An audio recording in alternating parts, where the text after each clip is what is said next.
Government moves slow until it doesn't.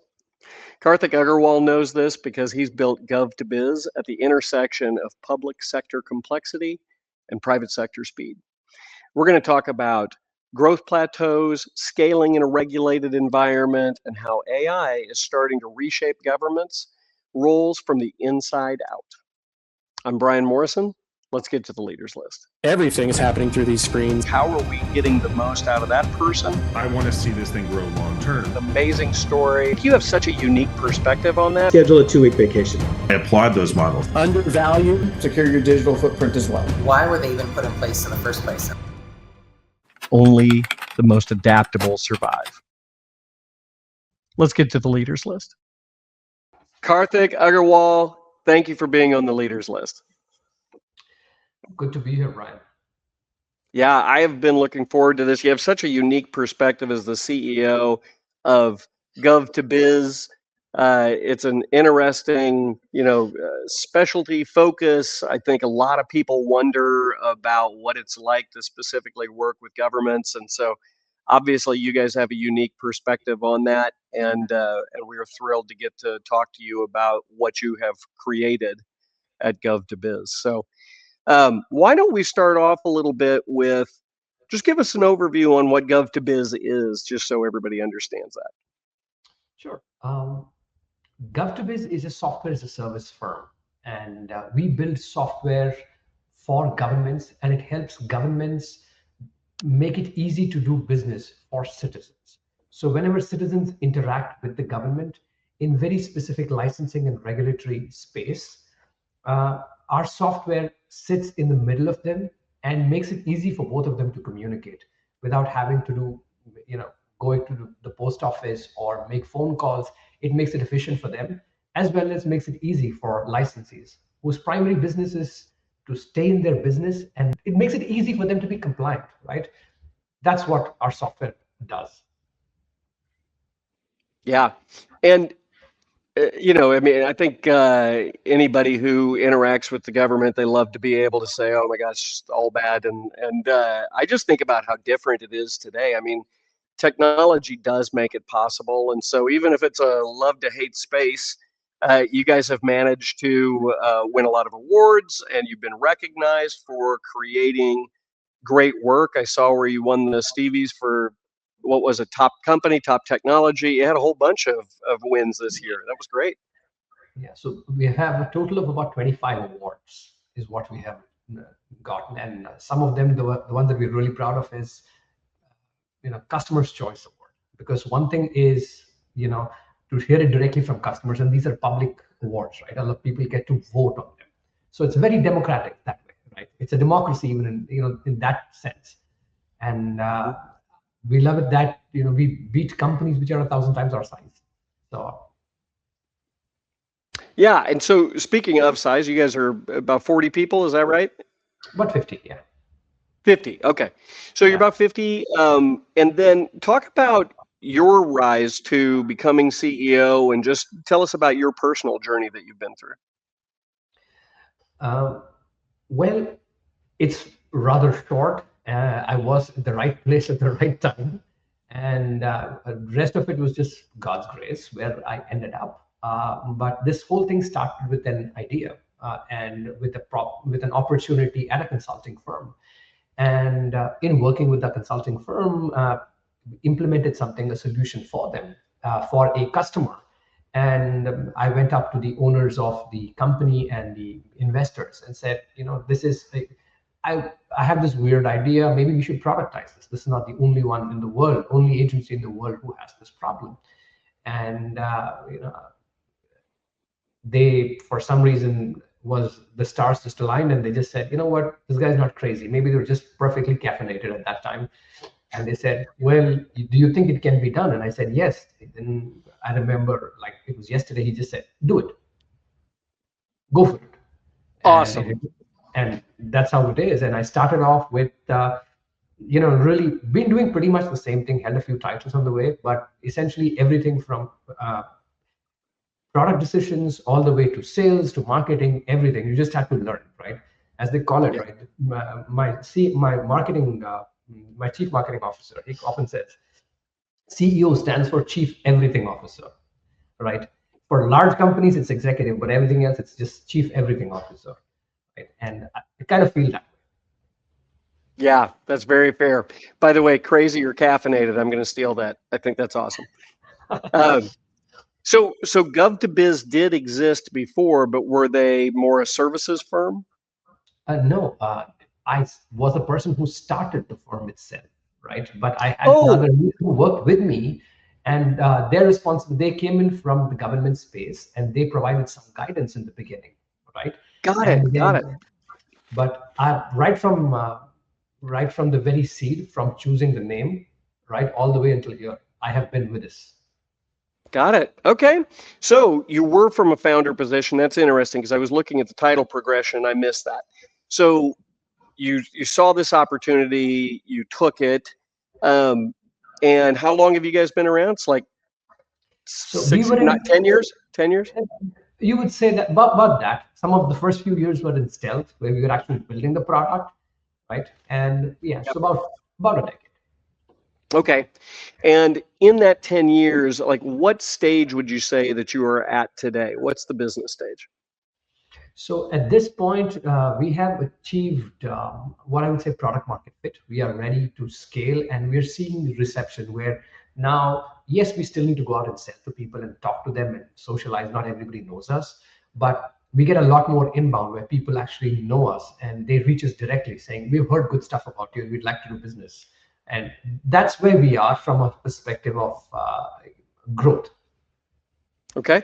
And you're located in the great state of Texas in San Antonio. What was the rationale behind that? Is it you were just looking for middle of the country, or was it did you start in that area? What was the thinking? We started there.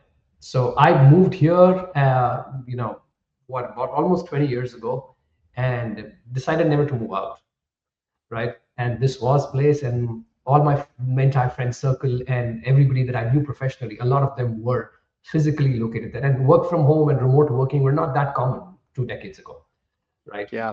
So when it started, it just happened that it was San Antonio, and then why move out? It's a good place. The weather is good, 300 plus days of sunshine, right? It never gets too cold except for maybe a few days in the whole year. So Right. perfect place. It is an awesome place it's a great place to do business too. I mean, it's a small enough community, but a big enough city to make a difference. So that all makes sense. And then what's, when I say, you say government, you go, okay, well, there's one government, there's, but there's many, many aspects to it. So how do you start to do the ideal customer profile? How do you do that with a government focus? So we were very selective even right from the beginning. We first fumbled a bit, but once we figured it out that our right customer is agencies, licensing and permitting agencies and regulatory agencies, and typically ones that are 1+, the ones that don't just do licensing, they do licensing plus either enforcement or licensing plus this. So that allowed, and with government in the US, it's great that everything is open, everything is public record, right? Everything is, you can Google it really, right? And finding that information, and that allowed us to narrow it further down. And then I don't remember where I read this quote, right? But people don't die of hunger, companies don't die of hunger, they die of indigestion. So don't focus on everything, focus on few, right? And serve them well. So right from the beginning, we had made the decision, right? And a choice that we are going to not try to grow like at ridiculous pace. We're trying to grow slowly, steadily, and that means we have to build deep relationships with our customers, do our best, and that means go that extra mile, right? Deeply understand the problem, and that's how we started. And it ended up being that we understood a particular domain so well that the other agencies, other governments in that domain, just like you guys just know, and that happened to be alcoholic beverage, right? And it was funny that my entire team was a bunch of teetotalers, and we knew nothing about alcohol. Right? But you know regulation around alcohol. Yes, and then we ended up knowing so much nerdy stuff about alcohol, about how regulations are written and stuff like that, and that's how we kept it. And we got so good at that when other alcoholic beverage agencies were doing business, they were like, We want to do business with you because you know the space. You really understand. You're not speaking tech to me. You're speaking my language. And that to me was, there are some, and that's how initially, and it's a long answer to your short question, and somewhat circuitous too, but essentially is trying to focus on a few, not on too many. And, don't try to sell to everybody, right? You are trying your best to understand them. And if the fit is there, great. If the fit is not there, that's okay too. Yeah. Yeah, it's instead of trying to force fit everything you do to everyone, it is much more efficient to just recognize that sometimes they're not the right customer. They're not the right prospect. Correct. Absolutely. So you guys have built something, you have product market fit, you know some areas some niches where you are having incredible success. So now when you talk about you are in scale mode, what's on your leaders list to achieve that? What are the things that you're paying the most attention to right now? Repeatable processes, right? And growing people's mindset. When you are a smaller company and you're trying to find product market fit and you're trying to do when you're growing, you've spoken to so many leaders. When you're trying to do that, you don't need so many processes. You can just tap somebody on the shoulder and say, hey, can you do it this way? And can we get this done? And you can kind of play cowboy, right? You can in many ways, right? But as you start scaling, right, that won't work. Something that worked for a 5-people company won't work for a 50-people company, and surely won't work for a 100% company, right? And you need processes, and hopefully trying to build a company that will outlast me, my lifetime, right? And if that is the case, building processes that are to some extent self-correcting, right? And they are error-proof. And that is what essentially is, and that creates repeatability. And that's what my focus is, the first part. And the second part is scaling people's mindsets. A lot of people who work with me were there with me from day one, right? But all of us still, what got us here won't get us there, right? Thinking about just problems in the same old way. So all of a sudden, this discipline is hard. But getting them to think that, yeah, we can, we need to do certain things, or processes are important and why they are important. And sometimes, getting them to not just, to understand intellectually, but understand it viscerally and actually change behaviors. That's where a lot of my focus is, internal facing. That makes a ton of sense. I mean, when you're going through, I learned that really early on that, you go from a practitioner by yourself to 2 people, entirely different business. 5, 10, 25, 75, 150, each one of those are very, very different businesses.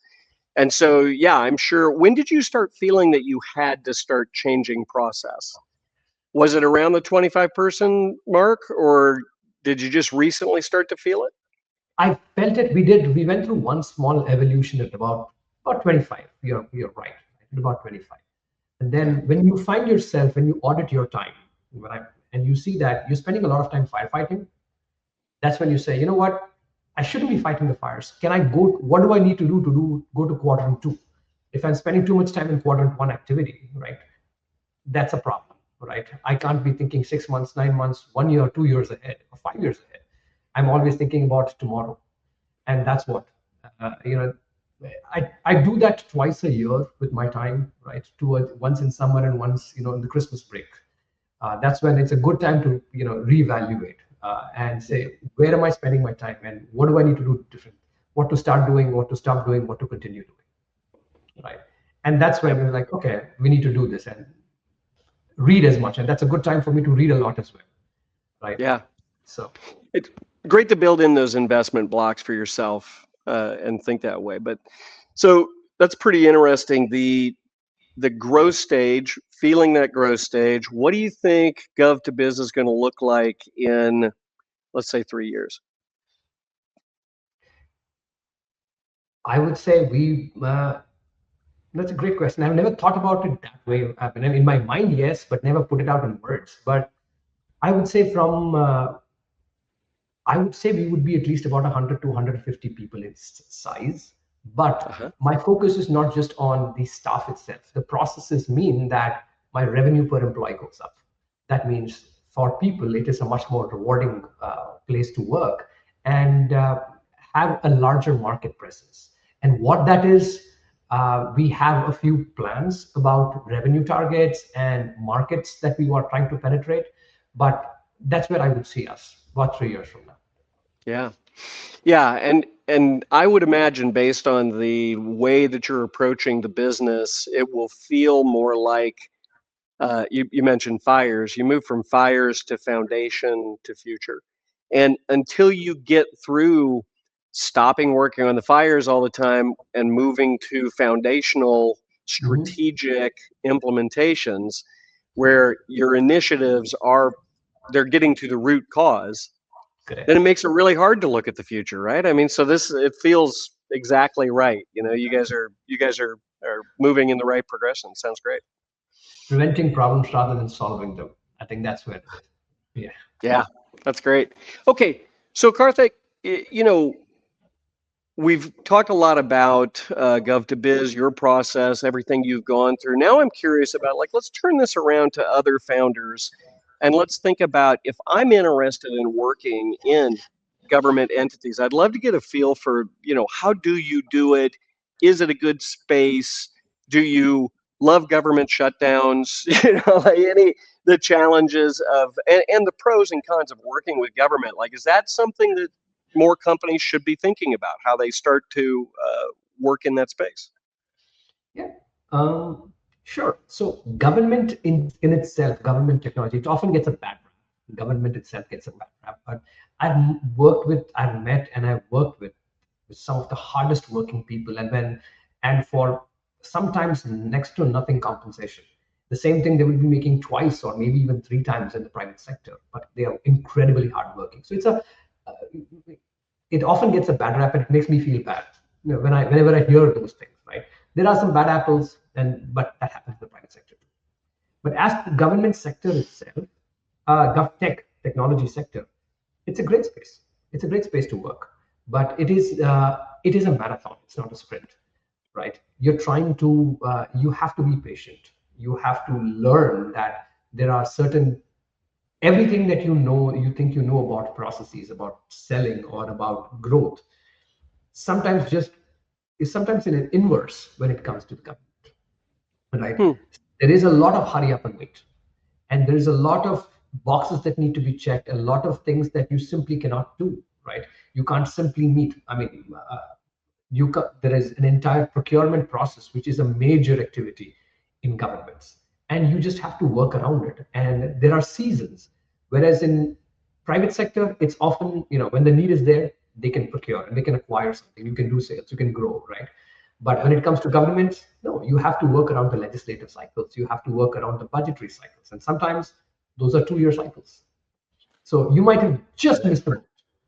And so that is the case. And they might be willing to innovate. They are even wanting to innovate.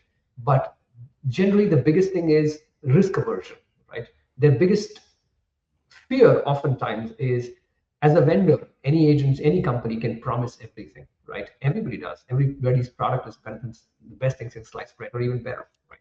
Sure. But then what they are trying to do oftentimes is they are not spending their own money. They are spending the citizens' money. So they have to be super cautious and super transparent about it, right? That means if something goes sideways, right, the impact is much more than we just lost money. The impact is a lot more about, it's a lot more widespread. The blast radius is much bigger, right? So therefore, they are going to be slow. They are going to be slower. There's a reason for it. And you just have to learn that that's the real pace. They're not being difficult. That's their pace. And you just have to, and if you're patient, exactly. And if you're patient, this is a very rewarding business, all right? Because oftentimes the same pace that makes it difficult to work with them also makes it easy, harder for competitors to come, right? It increases the stickiness. But I do see that there's, in general, at least some of the governments are starting to become, some of the agencies, that there's a general increase in speed, But when you compare it to the private sector, it's still a completely different what do you call the meaning of pace is very different in both these words. Yeah, that makes sense. And do you, having gone through this, have you worked the majority of your time in the government space, or when you were in consulting before, did you work in a lot of different industry categories? Yes, I did. For the past decade, it has been 100% government, and a little bit before that. But primarily, I work with insurance, IT, right? So I work with a bunch of insurance companies in the US and in Canada. I worked a lot in fintech. And at the same time, with oil and gas, I worked with energy companies. I worked with a whole bunch of companies. And that's how somehow government opportunity came in, and here I am. I'm just sitting there listening to everything you just said was highly regulatory, industries or regulated industries. So I can get it. I see the connection. That's great. Okay, so as you're talking about, you're a leader, you're building a company, you're growing it. Any thoughts on what everybody else should have on their leaders list, the things that they should be focused on if they're in a similar situation? I think for me, for any leader, right, it is ultimately knowing your strengths and knowing when to seek help, right? And Yeah. seeking help is not a sign of weakness. It's actually a sign of strength, right? That you're not insecure. So know what you can and cannot do, and get multiple opinions, right? Ask multiple people. Have a bunch of advisors and people that you can really trust, right? Not who provide consulting for a living. I have nothing against them. There's a space for them, but there's a difference between a consultant and an advisor.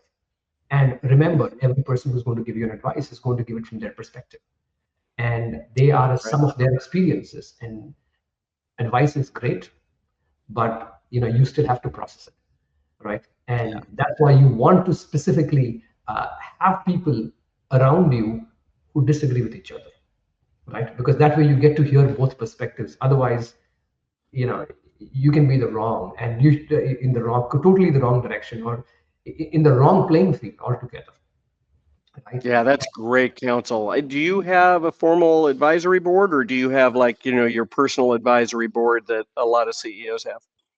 I have people that I've built relationships with, and many of them are even outside government, right? And some of them are in government, ex-government, some from the military, right?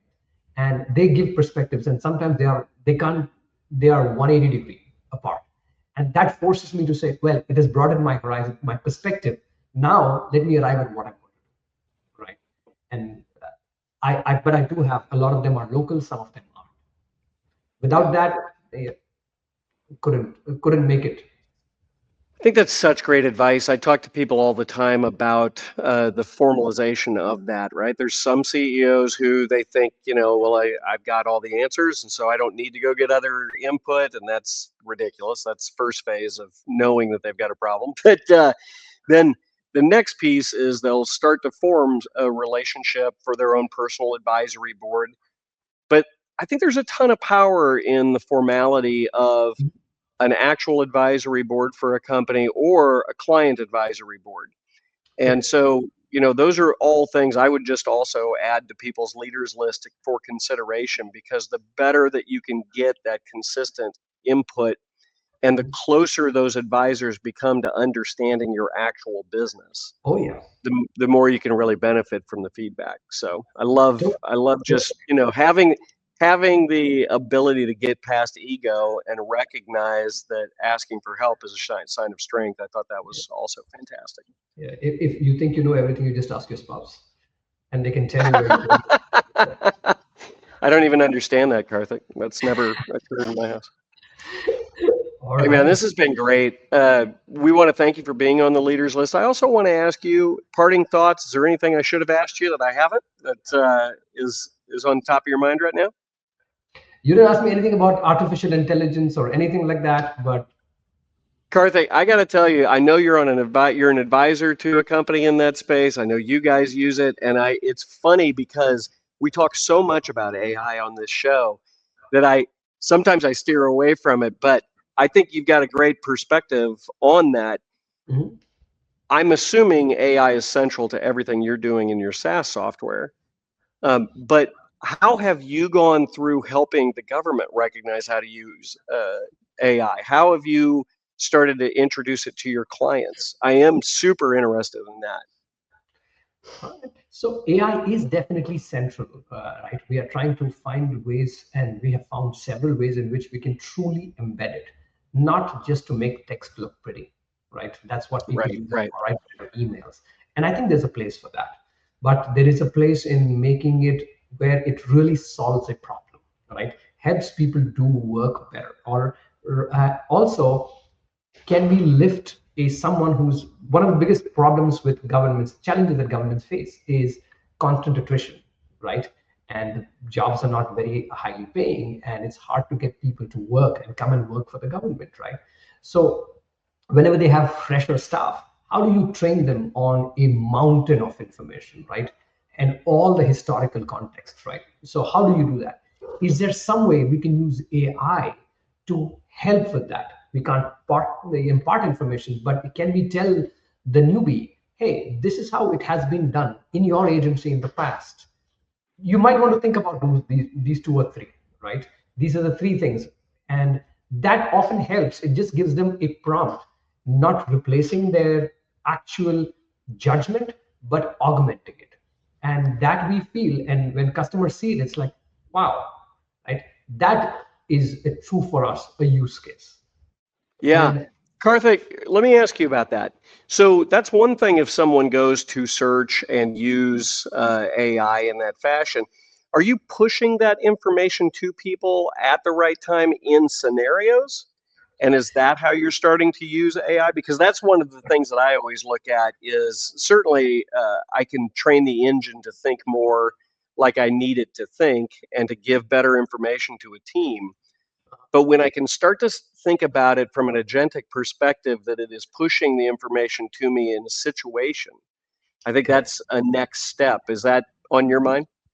True that. So two things, right? One, the one that we spoke about is providing input to them, and they can search for the information directly, but oftentimes the information is right there. So when they look at it, it makes it easy for them. So when they look up, let's say, Bryon applied for a license, and they're able to see a lot more information about, hey, this something, Yeah. this is a special circumstance, and this special circumstance has happened 350 times in the last 1 year, and this is how other people dealt with it in your agency, within your code, and this is how you should consider doing it, and that is brought to them. They're not looking for that information, right? Yes.